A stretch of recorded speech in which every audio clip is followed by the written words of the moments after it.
Et salut à tous, c'est Anthony, vous êtes sur Vapocraft. Et aujourd'hui, on se retrouve pour une vidéo différente de d'habitude. Je ne vais pas vous présenter ni de liquide ni de matériel.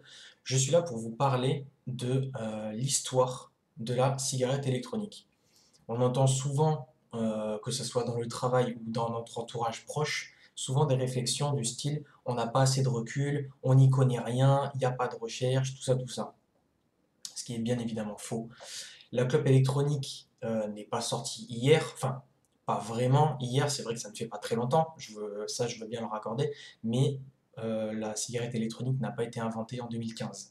Parce que bien souvent, les gens vont vous dire ouais, ça fait quoi? Ça fait 3 4 ans que ça existe. Alors non, c'est faux.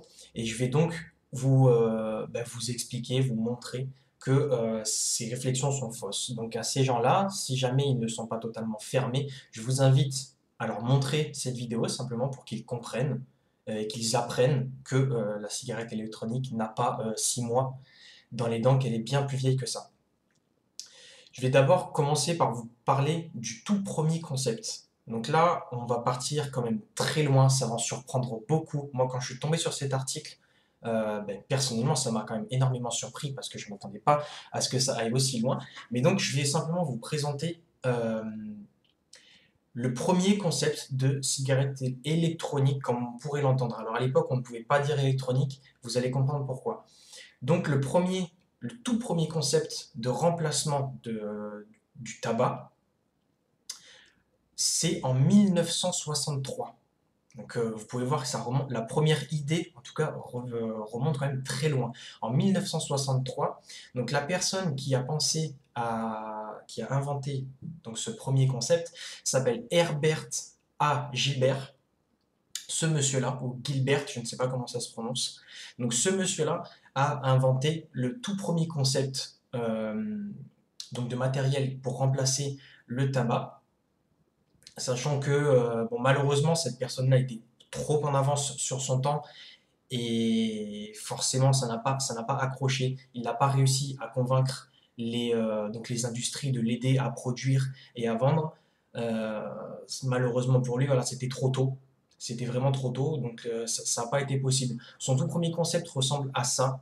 C'est alors c'est assez spécial, ça n'a absolument rien à voir avec la cigarette électronique qu'on connaît aujourd'hui, parce qu'à l'époque, donc c'est pour ça que tout à l'heure j'ai dit on ne peut pas vraiment parler d'électronique, pas autant que nous en tout cas, forcément en 1960 en même temps ils n'avaient pas accès à la même technologie que nous, mais en fait à l'époque son système ne produisait ni fumée ni vapeur.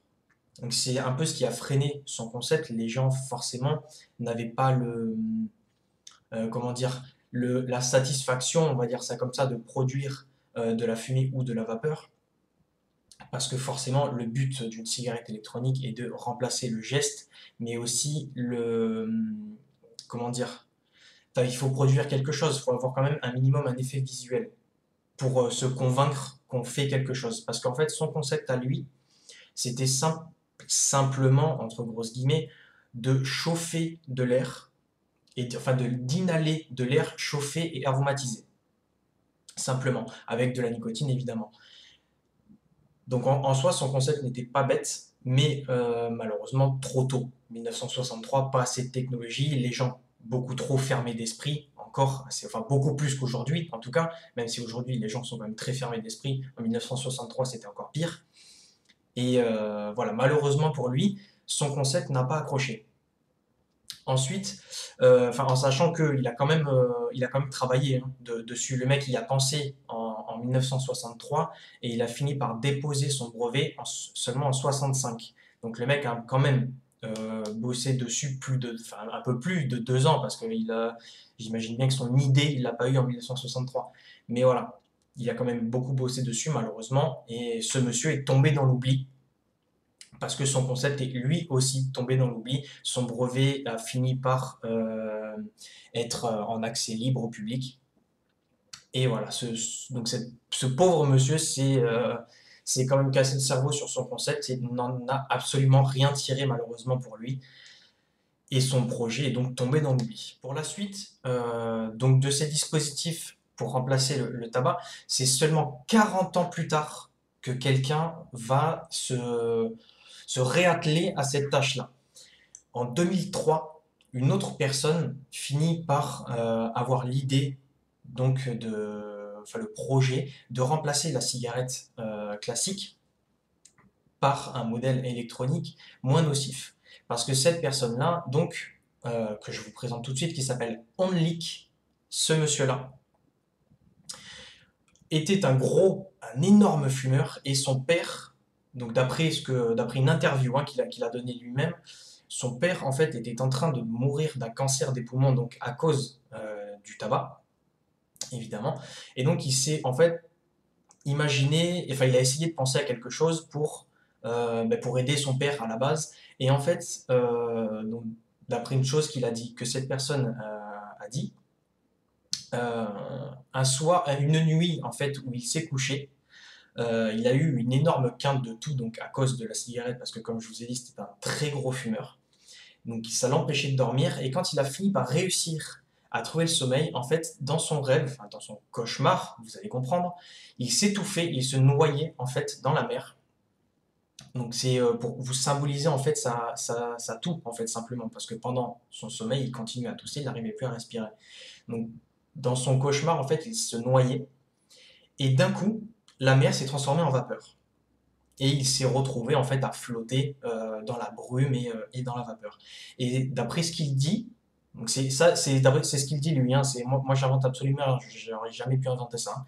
Donc ce mec-là en fait nous raconte ce cauchemar en lui disant voilà, c'est ça en fait qui m'a fait penser à créer ce concept. Celui-ci, en gros, les sticks, hein. Pas les gros trucs comme ça, je parle bien des sticks évidemment avec les lacets à l'ancienne. Donc voilà, donc son concept à lui ressemblait au tout départ à ça. Donc vous n'y comprendrez pas grand-chose parce qu'il n'y a pas de nomenclature, donc il y a les petits numéros, mais on ne sait pas à quoi ça correspond. Mais au final, non, c'est pas au final, mais on va dire que son concept fonctionnel, c'est celui-ci, qui lui fonctionne, mais évidemment, il n'a pas encore été miniaturisé ni quoi que ce soit. Et ça finira par la suite, donc ce gros truc finira par la suite par se transformer en petits stylos, comme on va appeler ça les petits stylos, que vous connaissez tous parce que vous les avez certainement déjà tous essayés. Donc ça, donc lui, son idée a commencé, enfin son projet a commencé en 2003, donc quand même 40 ans plus tard, en 2003, et il a été breveté en 2005. Donc encore une fois, quand même 2 bonnes années de boulot dessus avant de breveter un prototype. On parle bien d'un prototype, pas du tout du petit stylo que tout le monde connaît. On parle bien du prototype. Donc ce prototype-là, lui, n'avait absolument rien à voir avec donc le prototype de 1960. Celui-ci utilisait des ultrasons. Donc ça, encore une fois, ça n'a rien à voir avec notre clope à nous non plus. Ça s'en rapproche beaucoup plus, mais ça n'a encore rien à voir pour l'instant. C'était que je vérifie, je me suis gardé l'article quand même pour pas vous dire de bêtises.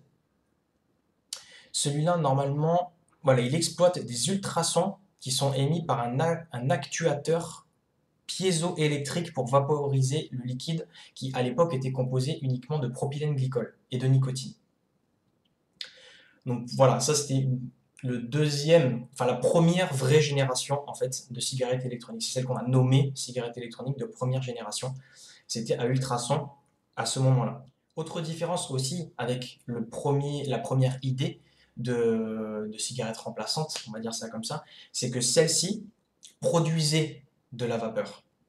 Donc déjà un gros pas en avant comparé à Monsieur Gilbert qui lui est tombé dans l'oubli. Ce prototype-là, donc, vous délivrez de la nicotine, c'est son usage primaire, et vous permettez de produire donc de la vapeur et d'avoir cette satisfaction, cet effet visuel de recracher quelque chose. Donc c'était quand même léger, assez proche d'une cigarette, du tabac classique. Comparé, c'est sûr, ça n'a rien à voir avec nos trucs où on crache des nuages à plus savoir quoi en foutre. Là, c'était quelque chose de quand même très léger, donc qui utilisait des ultrasons et à l'époque uniquement du propylène glycol et de la nicotine, évidemment. C'était son usage principal. Alors en 2004, donc ce monsieur Onlik, il s'est associé avec la société chinoise de Golden Dragon Holdings pour commercialiser sa première cigarette électronique. La société, elle a ensuite changé de nom dans un premier temps pour devenir Ruyan. Alors je vous écrirai les noms parce que je suis pas sûr de la prononciation, mais je pense que c'est Ruyan, ça se prononce. En mandarin, ça veut simplement dire comme une cigarette. Et ensuite, cette société a encore changé de nom et a fini par devenir Dragonite International Limited en 2010. Donc ça, ce sera son dernier nom et nom qu'aujourd'hui vous pouvez retrouver si vous tapez le nom de ce mec-là ou la première cigarette électronique. Donc Dragonite International Limited en 2010. Ça, c'était la cigarette électronique donc de première génération de Onlik avec un système de pulvérisation de propylène glycol et de nicotine par ultrasons. Ensuite, pour venir à la cigarette électronique de deuxième génération comme on la connaît aujourd'hui, donc le système de chauffe d'une résistance, il faudra attendre jusqu'en 2009 que le docteur David Yukyang Xiu, ce monsieur, donc c'est cette personne-là qui a inventé donc ce système de chauffe par résistance qu'on connaît aujourd'hui. Donc cette personne, le docteur David Yukyang Xiu, est un médecin chinois, donc qui a inventé ce système de chauffe, de vaporisation par résistance chauffante. Qui a déposé son brevet donc en 2009. Donc son brevet décrivait donc ils l'ont appelé ça ENDS, donc en anglais. Ma prononciation est certainement dégueulasse, mais donc c'est Electronic Nicotine Delivery System. C'était donc le nom de son système, simplement. La chauffe, la vaporisation par résistance chauffée. Ce qu'on connaît aujourd'hui et donc ce qu'on a gardé simplement. C'est apparemment, enfin en tout cas pour l'instant, c'est le meilleur système qu'on puisse utiliser et le plus sain, c'est celui-ci. Alors malgré donc ces différentes personnes, on attribue quand même la paternité de la cigarette électronique à Onlink parce que c'est simplement le premier vrai inventeur d'une cigarette électronique remplaçante du tabac, enfin surtout d'une cigarette électronique qui d'une fonctionne et de deux qui a été commercialisée. C'est le premier à avoir fait ça. Ensuite, il y a donc évidemment le docteur David Yukyang Xiu qui lui a inventé le système de résistance. Voilà. C'est donc les trois personnes dont je voulais vous parler par rapport à l'histoire donc de nos cigarettes électroniques. Donc voilà, si vous entendez simplement des reproches, des remarques ou même simplement des questions, certaines personnes peuvent juste poser la question gentiment et s'intéresser, qui vous demandent quel âge entre guillemets a la cigarette électronique, vous pourrez lui répondre que la cigarette électronique vient de 2003. Remonte la cigarette, vraie cigarette électronique, 2003, le premier vrai concept. Et vous pouvez même aller encore plus loin en lui disant que quand même, on y pense depuis 1963. Il y a quand même une personne qui a réussi, entre guillemets, à créer un prototype en 1963.